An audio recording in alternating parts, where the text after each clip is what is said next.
Christmas on Ganymede, written by Isaac Asimov, narrated by Jim Roberts. Olive Johnson hummed nasally to himself, and his china blue eyes were dreamy as he surveyed the stately fir tree in the corner of the library. Though the library was the largest single room in the dome, Olaf felt it none too spacious for the occasion. Enthusiastically, he dipped into the huge crate at his side and took out the first roll of red and green crepe paper. What sudden burst of sentiment had inspired the Ganymede Products Corporation Incorporated to ship a complete collection of Christmas decorations to the dome, he did not pause to inquire. Olaf's was a placid disposition, and in his self-imposed job as chief Christmas decorator, he was content with his lot. He frowned suddenly and muttered a curse.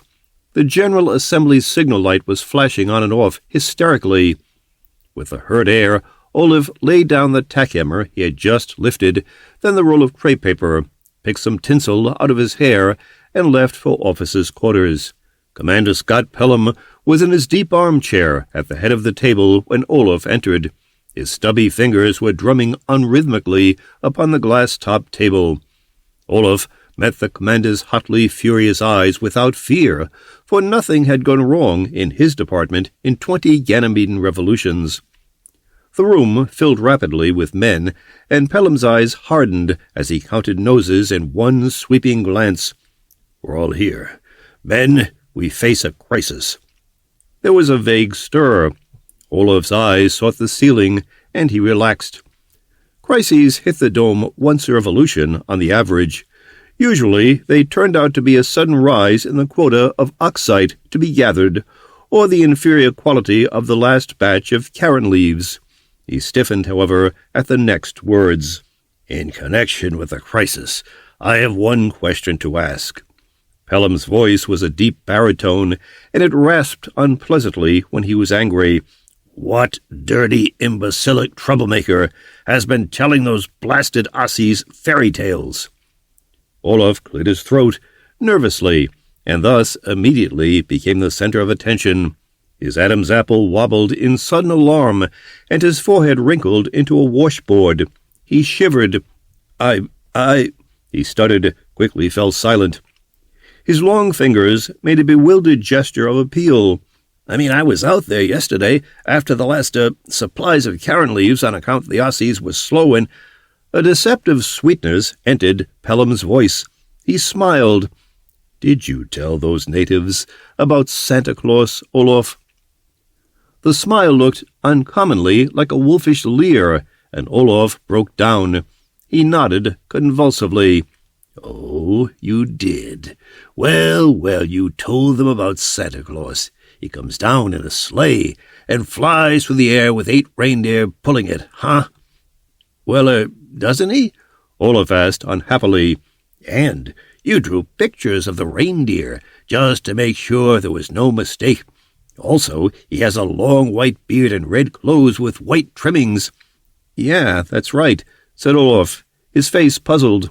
"And he has a big bag, chock full of presents for good little boys and girls, and he brings it down the chimney and puts presents inside stockings." "Sure." "You also told them he's about due, didn't you? One more revolution and he's going to visit us." Olaf smiled weakly. "Yeah, Commander. I meant to tell you I'm fixing up the tree and—" "Shut up!" The commander was breathing hard in a whistling sort of way. "Do you know what those Aussies have thought of?" "No, Commander." Pelham leaned across the table toward Olaf and shouted, "They want Santa Claus to visit them!" Someone laughed, and changed it quickly into a strangling cough at the commander's raging stare. "And if Santa Claus doesn't visit them, the Aussies are going to quit work." He repeated, "Quit, cold, strike." There was no laughter, strangled or otherwise, after that. If there were more than one thought among the entire group, it didn't show itself. Olaf expressed that thought. "But what about the quota?" "Well, what about it?" snarled Pelham. "Do I have to draw pictures for you? Ganymede Products has to get 100 tons of wolframite 80 tons of carron leaves, and 50 tons of oxide every year, or it loses its franchise. I suppose there isn't anyone here who doesn't know that. It so happens that the current year ends in 2 Ganymedean revolutions, and we're 5% behind schedule as it is." There was pure, horrified silence. "And now the Aussies won't work unless they get Santa Claus. No work, no quota, no franchise, no jobs. Get that, you low-grade moron? When the company loses its franchise, we lose the best-paying jobs in the system. Kiss them goodbye, men, unless—" He paused, glared steadily at Olaf, and added, "Unless by next revolution we have a flying sleigh, 8 reindeer, and a Santa Claus. And by every cosmic speck in the rings of Saturn, we're going to have just that, especially a Santa." 10 faces turned ghastly pale. "Got someone in mind, Commander?" asked someone in a voice that was 3/4 croak. "Yes, as a matter of fact, I have." He sprawled back in his chair. Olaf Johnson broke into a sudden sweat as he found himself staring at the end of a pointing finger. "Ah, Commander," he quavered. The pointing finger never moved. Pelham tramped into the foreroom, removed his oxygen nosepiece and the coal cylinders attached to it. One by one he cast off thick woolen outer garments and, with a final weary sigh, jerked off a pair of heavy knee-high space boots. Sam Pierce paused in his careful inspection of the latest batch of carron leaves and cast a hopeful glance over his spectacles. "Well?" he asked. Pelham shrugged. "I promised them Santa. What else could I do? I also doubled sugar rations, so they're back on the job for the moment." "You mean, till the Santa we promised doesn't show up?" Pierce straightened and waved a long carron leaf at the commander's face for emphasis. "This is the silliest thing I ever heard of. It can't be done. There ain't no Santa Claus." "Try telling that to the Aussies." Pelham slumped into a chair, and his expression became stonily bleak. "What's Benson doing?" "You mean that flying sleigh he says he can rig up?" Pierce held a leaf up to the light and peered at it critically. "He's a crackpot, if you ask me. The old buzzard went down to the sub-level this morning, and he's been there ever since. All I know is that he's taken the spare electro-dissociator apart. If anything happens to the regulator, it just means that we're without oxygen." "Well," Pelham rose heavily, "for my part, I hope we do choke. It would be an easy way out of this whole mess. I'm going down below." He stumped out and slammed the door behind him. In the sub-level, he gazed about in bewilderment, for the room was littered with gleaming chrome steel machine parts. It took him some time to recognize the mess as the remains of what had been a compact, snugly built electrodissociator the day before. In the center, in anachronistic contrast, stood a dusty wooden sleigh atop rusted runners. From beneath it came the sound of hammering. "Hey, Benson!" called Pelham. A grimy, sweat-streaked face pushed out from underneath the sleigh, and a stream of tobacco juice shot toward Benson's ever-present cuspidor. "What are you shouting like that for?" he complained. "This is delicate work." "What the devil is that weird contraption?" demanded Pelham. "Flying sleigh. My own idea, too." The light of enthusiasm shone in Benson's watery eyes, and the quid in his mouth shifted from cheek to cheek as he spoke.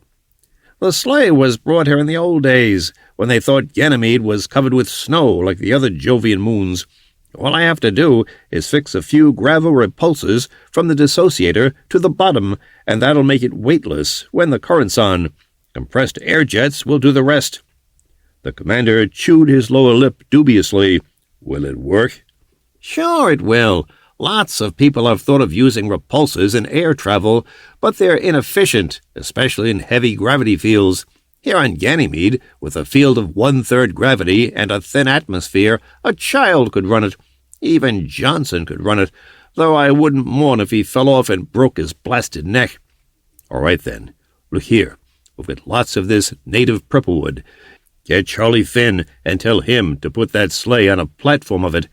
He's to have it extend about 20 feet or more frontward, with a railing around the part that projects." Benson spat and scowled through the stringy hair over his eyes. "What's the idea, Commander?" Pelham's laughter came in short, harsh barks. "Those Aussies are expecting reindeer, and reindeer they're going to get. Those animals will have to stand on something, won't they?" "Sure, but wait, hold on. There aren't any reindeer on Ganymede." Commander Pelham paused on his way out. His eyes narrowed unpleasantly, as they always did when he thought of Olaf Johnson. "Olaf is out rounding up 8 spinybacks for us. They've got 4 feet, a head on one end, and a tail on the other. That's close enough for the Aussies." The old engineer chewed this information and chuckled nastily. "God, I wish the fool joy of his job." "So do I," gritted Pelham. He stalked out as Benson, still leering, slid underneath the sleigh. The commander's description of a spinyback was concise and accurate, but it left out several interesting details. For one thing, a spinyback has a long, mobile snout, 2 large ears that wave back and forth gently, and 2 emotional purple eyes. The males have pliable spines of a deep crimson color along the backbone that seem to delight the female of the species. Combine these with a scaly muscular tail and a brain by no means mediocre, and you have a spinyback. Or at least you have one if you can catch one. It was just such a thought that occurred to Olaf Johnson as he sneaked down from the rocky eminence toward the herd of 25 spinybacks grazing on the sparse, gritty undergrowth. The nearest spinies looked up as Olaf, bundled in fur and grotesque with attached oxygen nosepiece, approached. However, spinies have no natural enemies, so they merely gazed at the figure with languidly disapproving eyes and returned to their crunchy but nourishing fare. Olaf's notions on bagging big game were sketchy. He fumbled in his pocket for a lump of sugar, held it out and said, "Here, pussy, pussy, pussy, pussy." The ears of the nearest spiny twitched in annoyance. Olaf came closer and held out the sugar again. "Come, bossy, come, bossy." The spiny caught sight of the sugar and rolled his eyes at it. His snout twitched as he spat out his last mouthful of vegetation and ambled over. With neck stretched out, he sniffed. Then, using a rapid, expert motion, he struck at the outheld palm and flipped the lump into his mouth. Olaf's other hand whistled down upon nothingness. With a hurt expression, Olaf held out another piece. "Here, Prince. Here, Fido." The spiny made a low, tremulous sound deep in his throat. It was a sound of pleasure. Evidently, this strange monstrosity before him, having gone insane, intended to feed him these bits of concentrated succulence forever. He snatched and was back as quickly as the first time. But since Olaf had held on firmly this time, the spiny almost bagged half a finger as well. Olaf's yell lacked a bit of the nonchalance necessary at such times. Nevertheless, a bite that can be felt through thick gloves is a bite. He advanced boldly upon the spiny. There are some things that stir the Johnson blood and bring up the ancient spirit of the Vikings. Having one's finger bitten, especially by an unearthly animal, is one of these. There was an uncertain look in the spiny's eyes as he backed slowly away. There weren't any white cubes being offered anymore, and he wasn't quite sure what was going to happen now. The uncertainty vanished with a suddenness he did not expect when 2 glove-muffled hands came down upon his ears and jerked. He let out a high-pitched yelp and charged forward. A spiny has a certain sense of dignity. He doesn't like to have his ears pulled, particularly when other spinies, including several unattached females, have formed a ring and are looking on. The Earthman went over backward and remained in that position for a while. Meantime, the spiny backed away a few feet in a gentlemanly manner and allowed Johnson to get up to his feet. The old Viking blood frothed still higher in Olaf. After rubbing the hurt spot where he had landed on his oxygen cylinder, he jumped, forgetting to allow for Ganymedian gravity. He sailed 5 feet over the Spiny's back. There was awe in the animal's eye as he watched Olaf, for it was a stately jump, and there was a certain amount of bewilderment as well. There seemed to be no purpose to the maneuver. Olaf landed on his back again and got the cylinder in the same place. He was beginning to feel a little embarrassed. The sounds that came from the circle of onlookers were remarkably like snickers. "Laugh," he muttered bitterly. "I haven't even begun to fight yet." He approached the Spiny slowly, cautiously. He circled, watching for his opening. So did the Spiny. Olaf feinted, and the Spiny ducked. Then the Spiny reared, and Olaf ducked. Olaf kept remembering new profanity all the time. The husky "Err" that came out the Spiny's throat seemed to lack the brotherly spirit that is usually associated with Christmas. There was a sudden swishing sound. Olaf felt something collide with his skull just behind his left ear. This time he turned a back somersault and landed on the nape of his neck. There was a chorused whinny from the onlookers, and the Spiny waved his tail triumphantly. Olaf got rid of the impression that he was floating through a star-studded unlimited space and wavered to his feet. "Listen," he objected, "using your tail is a foul." He leaped back as the tail shot forward again, then flung himself forward in a diving tackle. He grabbed at the Spiny's feet and felt the animal come down on his back with an indignant yelp. Now it was a case of earth muscles against Ganymedian muscles, and Olaf became a man of brute strength. He struggled up, and the Spiny found himself slung over the stranger's shoulders. The Spiny objected vociferously and tried to prove his objections by a judicious whip of the tail, but he was at an inconvenient position, and the stroke whistled harmlessly over Olaf's head. The other Spinies made way for the Earthman with saddened expressions. Evidently, they were all good friends of the captured animal and hated to see him lose a fight. They returned to the meal in philosophic resignation, plainly convinced that it was kismet. On the other side of the rocky ledge, Olaf reached his prepared cave. There was the briefest of scrambling struggles before he managed to sit down hard on the Spiny's head and put enough knots into rope to hold him there. A few hours later, when he had corralled his 8th Spinyback, he possessed the technique that comes of long practice. He could have given a terrestrial cowboy valuable pointers on throwing a maverick. Also, he could have given a terrestrial stevedore lessons in simple and compound swearing. 'Twas the night before Christmas, and all through the Ganymedean dome there was deafening noise and bewildering excitement, like an exploding nova equipped for sound. Around the rusty sleigh, mounted on its huge platform of purple wood, 5 Earthmen were staging a battle royal with a Spiny. The Spiny had definite views about most things, and one of his stubbornness and most definitive views was that he would never go where he didn't want to go.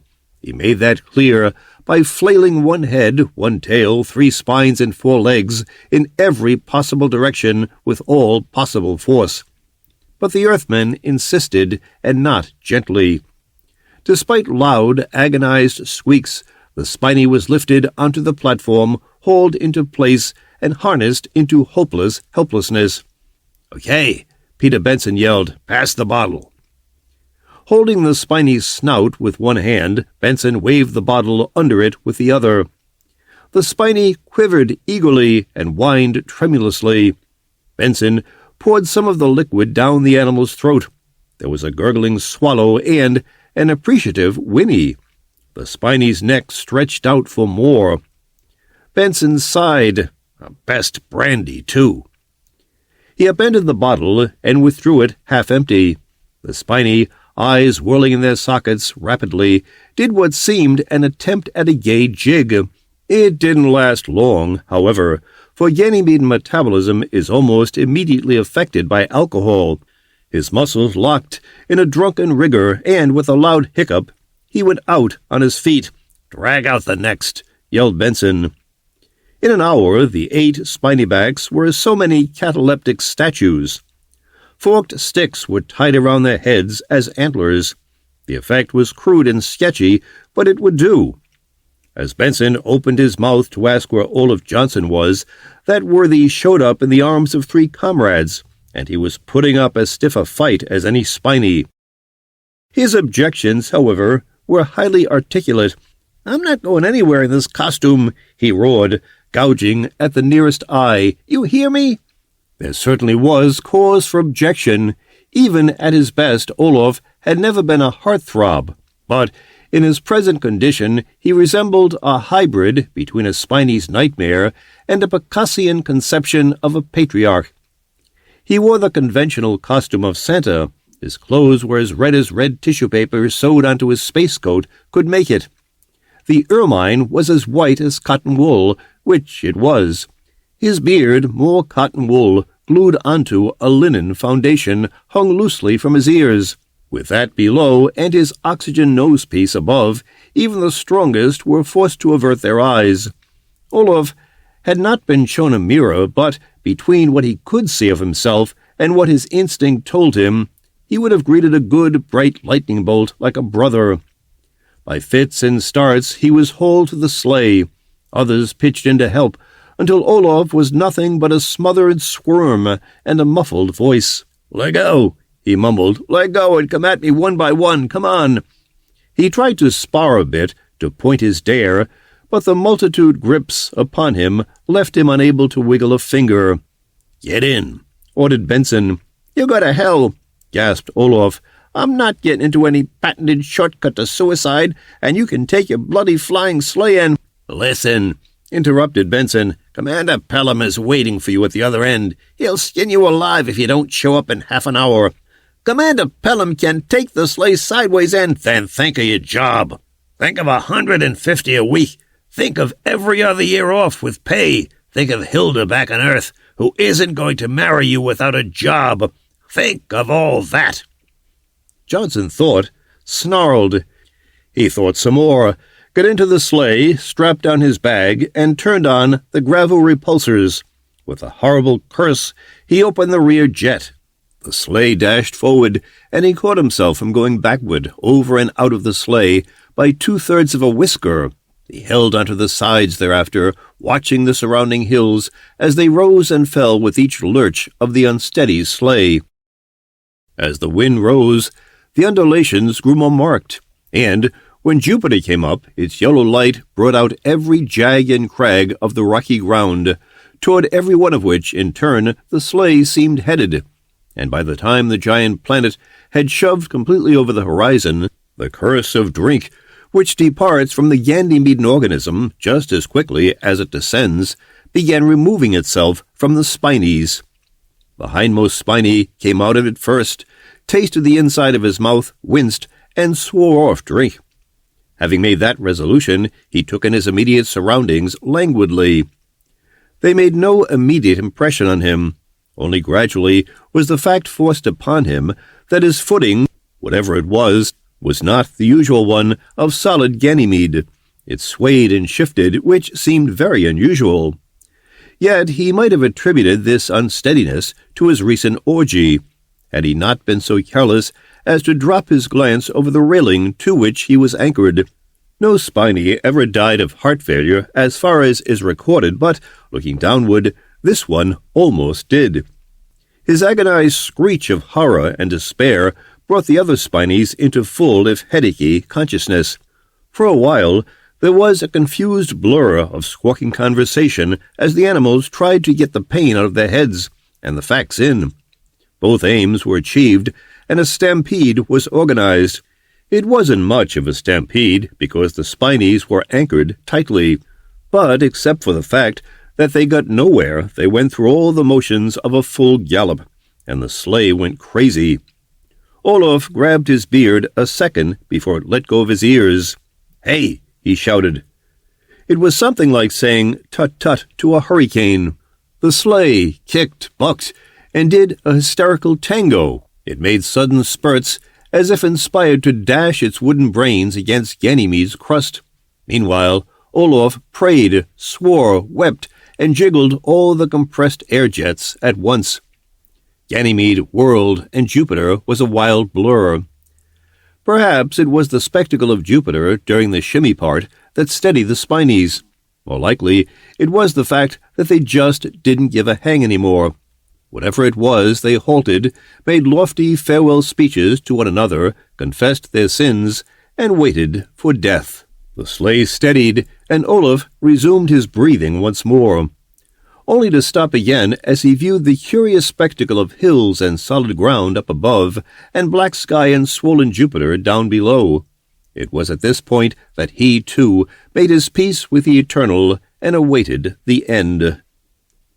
Asi is short for ostrich, and that's what native Ganymedes look like, except that their necks are shorter, their heads are larger, and their feathers look as if they were about to fall out by the roots. To this add a pair of scrawny feathered arms with 3 stubby fingers apiece. They can speak English, but when you hear them, you wish they couldn't. There were 50 of them, in the low purplewood structure that was their meeting hall, on the mound of raised dirt in the front of the room, dark with the smoky dimness of burning purplewood torches, and fetid to boot, sat Commander Scott Pelham and 5 of his men. Before them strutted the frowsiest Asi of them all, inflating his huge chest with rhythmic booming sounds. He stopped for a moment and pointed to a ragged hole in the ceiling. "Look," he squawked. "Chimney we make. Santa Claus, come in." Pelham grunted approval. The Asi clucked happily. He pointed to the little sacks of woven grass that hung from the walls. "Look, stockies. Santa Claus put presets." "Yeah," said Pelham unenthusiastically. "Chimney and stockings, very nice." He spoke out of the corner of his mouth to Sim Pierce, who sat next to him. "Another half hour and this dump will kill me. When is that fool coming?" Pierce stirred uneasily. "Listen," he said, "I've been doing some figuring. We're safe on everything but the Karen leaves, and we're still 4 tons short on that. If we can get this fool business over with in the next hour, so we can start the next shift and work the Aussies, at double, we can make it." He leaned back. "Yes, I think we can make it." "Just about," replied Pelham gloomily. "That's if Johnson gets here without pulling another bloomer." The Aussie was talking again, for Aussies like to talk. He said, "Every year, Christmas comes. Christmas nice. Everybody friendly. Aussie like Christmas. You like Christmases?" "Yeah, fine." Pelham snarled politely. "Peace on Ganymede, goodwill toward men, especially Johnson. Where the devil is that idiot anyhow?" He fell into an annoyed fidget, while the Aussie jumped up and down a few times in a thoughtful sort of manner, evidently for the exercise of it. He continued the jumping, varying it with little hopping dance steps, till Pelham's fists began making strangling gestures. Only an excited squawk from the hole in the wall, dignified by the term window, kept Pelham from committing Aussie slaughter. Aussies swarmed about, and the Earthmen fought for a view. Against Jupiter's great yellowness was outlined a flying sleigh, complete with reindeers. It was only a tiny thing, but there was no doubt about it. Santa Claus was coming. There was only one thing wrong with the picture. The sleigh, reindeer and all, while plunging ahead at a terrific speed, was flying upside down. The Aussies dissolved into squawking cacophony. "Santa Claus! Santa Claus! Santa Claus!" They scrambled out the window like so many animated dust mops going mad. Pelham and his men used the low door. The sleigh was approaching, growing larger, lurching from side to side, and vibrating like an off-center flying wheel. Olaf Johnson was a tiny figure holding on desperately to the side of the sleigh with both hands. Pelham was shouting wildly, incoherently, choking on the thin atmosphere every time he forgot to breathe through his nose. Then he stopped and stared in horror. The sleigh, almost life-size now, was dipping down. If it had been an arrow shot by William Tell, it could not have aimed between Pelham's eyes more accurately. "Everybody, down!" he shrieked, and dropped. The wind of the sleigh's passage whistled keenly and brushed his face. Olaf's voice could be heard for an instant, high-pitched and indistinct. Compressed air spurted, leaving tracks of condensing water vapor. Pelham lay quivering, hugging Ganymede's frozen crust. Then, knees shaking, like a Hawaiian hula girl, he rose slowly. The Aussies who had scattered before the plunging vehicle had assembled again. Off in the distance, the sleigh was veering back. Pelham watched it as it swayed and hovered, still rotating. It lurched toward the dome, curved off to one side, turned back, and gathered speed. Inside that sleigh, Olaf worked like a demon. Straddling his legs wide, he shifted his weight desperately. Sweating and cursing, trying hard not to look downward at Jupiter, he urged the sleigh into wilder and wilder swings. It was wobbling through an angle of 180 degrees now, and Olaf felt his stomach raise strenuous objections. Holding his breath, he leaned hard with his right foot and felt the sleigh swing far over. At the extremity of that swing, he released the gravel repulsor and, in Ganymede's weak gravity, the sleigh jerked downward.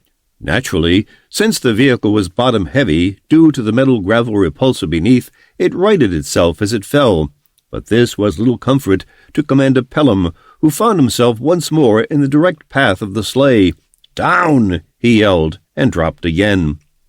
The sleigh whished overhead, came up against a huge boulder with a crack, bounced 25 feet into the air, came down with a rush and a bang, and Olaf fell over the railing and out. Santa Claus had arrived. With a deep, shuddering breath, Olaf swung his bag over his shoulders, adjusted his beard, and patted one of the silently suffering Spinies on the head. Death might be coming. In fact, Olaf could hardly wait, but he was going to die on his feet nobly like a Johnson. Inside the shack, into which the Aussies had once more swarmed, a thump announced the arrival of Santa's bag on the roof, and a second thud, the arrival of Santa himself. A ghastly face appeared through the makeshift hole in the ceiling. "Merry Christmas!" it croaked, and tumbled through. Olaf landed on his oxygen cylinder as usual, and got them in the usual place. The Aussies jumped up and down like rubber balls with the itch. Olaf limped heavily toward the first stocking and deposited the garishly colored sphere he withdrew from his bag, one of the many that had originally been intended as a Christmas tree ornament. One by one, he deposited the rest in every available stocking.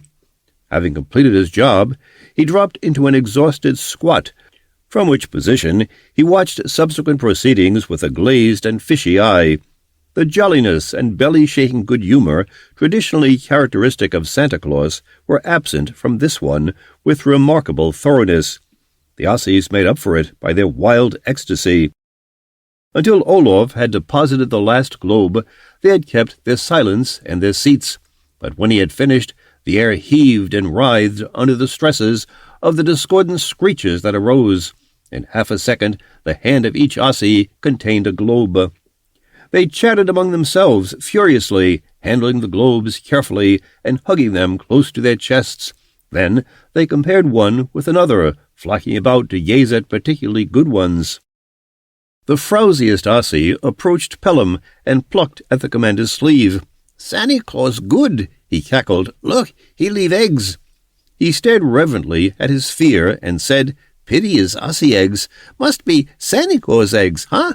His skinny finger punched Pelham in the stomach. "No," yowled Pelham vehemently. "Hell no." But the Aussie wasn't listening. He plunged the globe deep into the warmth of his feathers and said, "Pity colors.